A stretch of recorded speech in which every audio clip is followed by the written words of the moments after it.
हा समुद्री मासा आहे नाही का. तर ह्याला असं हे मोनिकाच्या मम्मीनी ना एकदा आम्हाला ना म्हणजे मुंबईला ना त्यांनी म्हणे हा खूप आमच्याकडचा खूप छान असा मासा आहे. तर डहाणूवरून त्यांनी ना मुंबईवरला आणला होता, भरपूर आणला होता, खूप मोठा असा मासा आणलेला, हा हिरवा काटा. तर हा खूप महाग पण असतो. तर हा त्यांनी तेव्हा आणलेला, तेव्हा मग या सगळ्यांनी खाल्ला होता हा. मग तेव्हा हे म्हणे खूप छान आहे, खूप छान आहे. आणि आमच्या मोनिकाला आवडतो हा, त्यामुळे हा इथे हिरवा काटा असतो त्याला, म्हणून त्याला हिरवा काटा म्हणतात. आणि दुसरं काय म्हणतात का तुमच्याकडे? काय म्हणतात? टोळ. टोळ पण बोलतात ह्या माशाला. तर हा पण मासा घेऊन आलो. तर तर तुम्हाला कळलंच आहे आम्ही चाहते आहोत माशांचे. तर मग काय पप्पांनी लगेच घेऊन आले एवढे सगळे मासे. तर आता आपण ह्याला पण मॅग्नेट कसं करायचं ते बघूया. चला. हा हिरवा काटा, हिरवा काटीला चांगलं मस्त लिंबू पिळलं. काय आहे नेहमी तर असंच असतं ना, पण मी बघा प्रत्येक वेळेला वेगळं वेगळं करून दाखवलंय. तर आता आपण काय केलं, लिंबू पिळला आणि आलं लसूणची पेस्ट लावून ठेवली. थोडा वेळ ठेवून द्यायची, थोडंसं मीठ टाकायचं याच्यामध्ये. वेगळं वेगळं पद्धत सांगते ही. मीठ टाकलं आणि हळद टाकलं, हळद टाकली, मीठ टाकलं आणि हे सगळं असं छान आहे ना त्याला लावून हे मॅग्नेट करायला ठेवून द्यायचं. हे असंच ठेवायचं आणि मग जेव्हा आपल्याला तळायचं आहे तेव्हा मग त्याला आपण ते मसाल्यामध्ये टाकून तेव्हा आपण तळू शकतो. तर आता हे पण मग मी मॅग्नेट करायला ठेवून देणार आहे. आणि आपण ते दुसरं कोंबडा काय केला, आपण सगळा मसाला लावून मॅग्नेट करायला ठेवला आहे. आता मी काय केलं आहे, आलं लसूणची पेस्ट, मीठ आणि हळद असं मॅग्नेट केलं आहे, असं लावून घेतलं आहे सगळ्याला. आणि आता हे मी फ्रीजमध्ये ठेवून देणार आहे. आणि मग जेव्हा आपल्याला हवं आहे तेव्हा आपण सगळं घ्यायचे मसाले आणि तळायचे. आता हे फ्रीजमध्ये ठेवून देणार आहे. हे काय केलं आपण, हळद, मीठ, आलं लसूणची पावडर असं करून मॅग्नेट करायला ठेवणार आहे. आणि मग झालं की मग काढून मसाल्यामध्ये करून मग तळून फ्रेश देणार आहे. असं करून मी फ्रीजमध्ये ठेवणार आहे. मग हे असं फ्रीजमध्ये ठेवलं की मग छान पण राहतं आणि तो मसाला असा एकदम मस्त मुरतो त्यामध्ये. आपण मॅग्नेट करायला ठेवलेलं हे, हा कुठला मासा आहे? हिरवा काटा. हिरवा काटा. तर हे काढले फ्रीज. याला काय केलंय आपण, फक्त आलं लसूण आणि लिंबू, मीठ, आलं लसूण मीठ हळद असं टाकलं होतं. आता आपण याला वरून काय करायचंय, थोडीशी हळद, मसाला असं टाकायचंय आणि हे मिक्स करून घ्यायचं.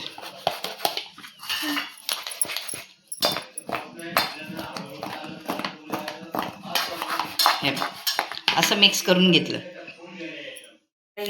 आज आपण काय घेणार आहे, आता तांदळाचं पीठ नाही घेतलंय आपण. आता ह्याच्यामध्ये थोडा धना पावडर, थोडा हळद आणि थोडा मसाला आहे. हा कुठला, टोल काय ते, हिरवा काटा. कारण याला हिरवा काटा असतो ना, म्हणून हिरवा काटा मासा. तर आता खाऊया हिरवा काटा. मिक्स करूया.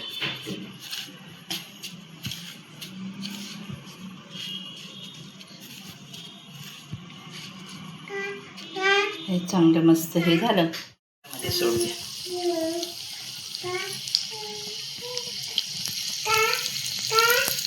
अजून रव्याने अजून क्रिस्पी मस्त कुरकुरीत अशी होते.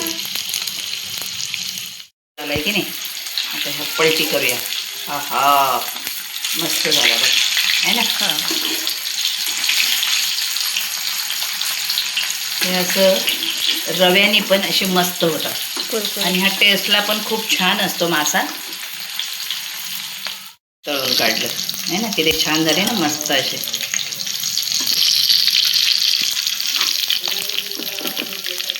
मासा आता हा आपण हिरवा काटा म्हणून हा मासा आहे ना, तो मस्त तळला, फ्राय झाला. आता हे बघ, हे किती मस्त झालाय बघा, बघितला कुरकुरीत. आणि हा शिजला का बघूया. हे बघा है ना, आतून हा मस्त शिजलाय आणि छान असा झालाय, असा कुरकुरीत आहे मस्त असा. हे बघा है ना, काटा नाही आहे याला, याला एकच काटा असतो, त्यामुळे हे काटा पण नाही आहे या माशाला, त्यामुळे बिंदास खावा. बाजारात गेलो होतो तर तेव्हा बाजारातून हा नदीचा मासा आहे, ह्याला म्हणतात कोंबडा. मासा आहे ना तो, हा कोंबडा आहे. हा नदीचा मासा आहे, याला कोंबडा म्हणतात. तर मग त्या दिवशी आम्ही ना, हा आहे नदीचा मासा, हा आहे, याचं नाव काय माहिती का, कोंबडा. तर हा खूप छान लागतो. ह्यांना पण आता तुम्हाला कळलंच असेल का हे खूप मासेंचे चाहते, त्यामुळे हा नदीचा मासा. तर सगळेजण म्हटले की हा खूप छान लागतो, म्हणून आम्ही घेतलेला, तर छान लागतो. तर हा आहे कोंबडा, नदीचा मासा. पेस्ट. हां, आता ह्याच्यामध्ये जिरा आहे, मिरची पावडर, धना पावडर, हळद आणि मीठ, हे सगळं आता आपण ह्याच्यामध्ये टाकणार आहे. लिंबाचा रस टाकणार आहे. हा लिंबाचा रस तर आपला ओला वाटणासारखं असा एकत्र करून घ्यायचं आणि हे मॅग्नेट करायला ठेवून द्यायचं. मॅग्नेट करायला ठेवून दिलं की चांगलं मुरतं याच्यामध्ये ते, आणि अजून छान होतो मासा. तर हा आहे आपला कोंबडा मासा, नदीचा मासा आहे हा. तर हा आता ह्याला आपण मॅग्नेट करायला ठेवून देऊ. त्याला ना मी ह्या डब्यामध्ये ठेवून देते. हा माझा फेवरेट डब्बा आहे, त्यामध्ये मी ठेवून देते मॅग्नेट करायला. हे असं ठेवून मी फ्रीजमध्ये ठेवून देणार आहे. आणि मग जेव्हा पाहिजे हे असे करून ठेवून दिले की मग जेव्हा हवं असेल ना, तेव्हा आपण घेऊन एक एक पीस तळून देऊ शकतो. त्यामुळे हे असे करून ठेवले ना तरीसुद्धा चालतं. हे असे, हा टपरवेअरचा डबा आहे माझा, तो मी नेहमी ठेवते असा, की याच्यामध्ये आहे ना मग हे असं करून ठेवता येतं. आणि मग जेव्हा आपल्याला हवे तेव्हा मग पीस तळून आपण त्यांना देऊ शकतो. त्यामुळे हे असे मॅग्नेट करून मी ठेवते. आता हे फ्रीजमध्ये आपण ठेवून देऊया. हे बघा, मॅग्नेट करून ठेवला होता. हा नदीचा मासा आहे. तर हा कुठला, कोंबडा. पोपट, हा कोंबडा. तर मग आता हा पण आपण मॅग्नेट केलेला आता मस्त तळून घेऊ. आता हे बघा, हे काढलं. आता हे याच्यामध्ये मिक्स करते. अजून एक पीस. आता आपण तांदळाचं पीठ नाही घेणार आहे. आता आपण घेतोय रवा, हळद, थोडा मसाला आणि हे मीठ, हे थोडं मिक्स करूया. आता हे थोडंसं वेगळं फ्राय करूया, है ना. आपण हे मस्त मॅग्नेट झालं आहे बघ, आतमध्ये मुरलं आहे सगळा मसाला.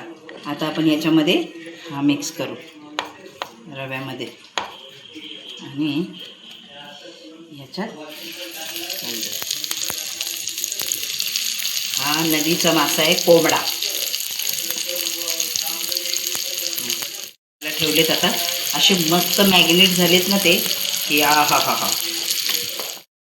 आता आपण याला पलटी करूया.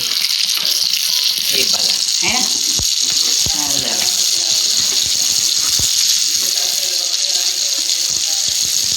रवा टाकल्यामुळे पण आहे ना असं मस्त होऊन जातं, क्रिस्पी क्रिस्पी, है ना, खुसखुशीत असा. तर आता हे असं करून घेऊया. आता हा बघा मस्त असा, हा कुठला आहे, हा कोंबडा मासा, हा नदीचा मासा आहे. तर ह्याचं पण बघा मस्त झालेलं आहे. आणि कसे मस्त बर्फीचे तुकडे पडलेत असे. हे आपण हे केलं तर बघा किती कुरकुरीत असं झालं आहे. आणि हा शिजला का बघूया आपण. हे बघा, आहे ना मस्त. आतपर्यंत आपण मुरत ठेवलेला ना, म्हणून आतपर्यंत सगळा मसाला गेला आहे आणि छान झालं आहे असं. तर चला मग, आज मस्त अशी मेजवानी आहे. तर चला, तर लाईक करा, शेअर करा, सबस्क्राईब करा. आवडलं तर नक्की लाईक करा.